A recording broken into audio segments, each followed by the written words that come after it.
வணக்கம் மக்களே. நான் உங்கள் தொங்கி டாக்ஸ். நீட் அப்படின்னு ஒரு வார்த்தைய சொன்னா, மக்கள் எல்லாருக்குமே தெரியும். எல்லா ஸ்டேட், எல்லா கண்ட்ரில எல்லாருக்குமே தெரியும். இப்போ மாணவர்கள் அந்த நீட் எக்ஸாமுக்காக தமிழ்நாடு, ஆந்திரா, கர்நாடகா, ஓவரால் இந்தியால எல்லா இடத்துலயும் போராடிட்டு இருக்காங்க. இந்த நீட் என்ற ஒரு எக்ஸாம், அது எந்த ஆட்சி காலத்துல, எந்த பீரியட் ஆஃப் டைம்ல தொடங்குனாங்க?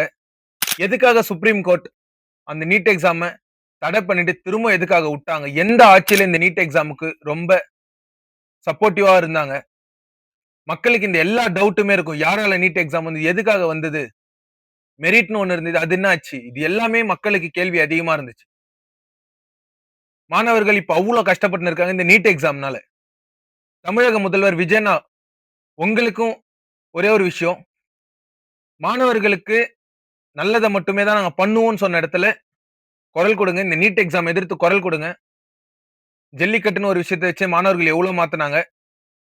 நான் இன்னைக்கு அதே மாரி தான் ஒரு விஷயத்த எடுத்துட்டு வந்திருக்கேன். நீட்ன்னு ஒரு விஷயம். நம்ம வீடியோவ பார்க்குற எல்லாருமே நம்மள தொடர்ந்து ஃபாலோ பண்ணிக்கோங்க. உங்களுக்கான உண்மையான வீடியோவ மட்டுமே அவ்ளோ ரிசர்ச் பண்ணி எடுத்து வச்சு பேசணும் அப்படின்னு ஒரு முடிவு எடுத்திருக்கேன்.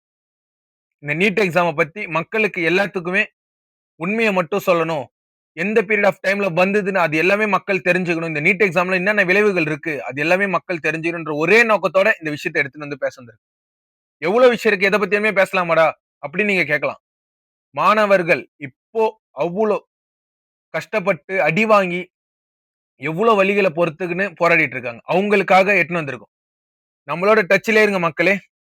கண்டிப்பா இந்த நீட் எக்ஸாம் மக்களுக்கு வேணுமா? வேண்டாமான்ற முடிவ இந்த வீடியோவோட எண்டுல நீங்க கண்டிப்பா தெரிஞ்சுப்பீங்க. பார்ட் பை பார்ட்டா நான் இந்த வீடியோ போடுறேன். நன்றி.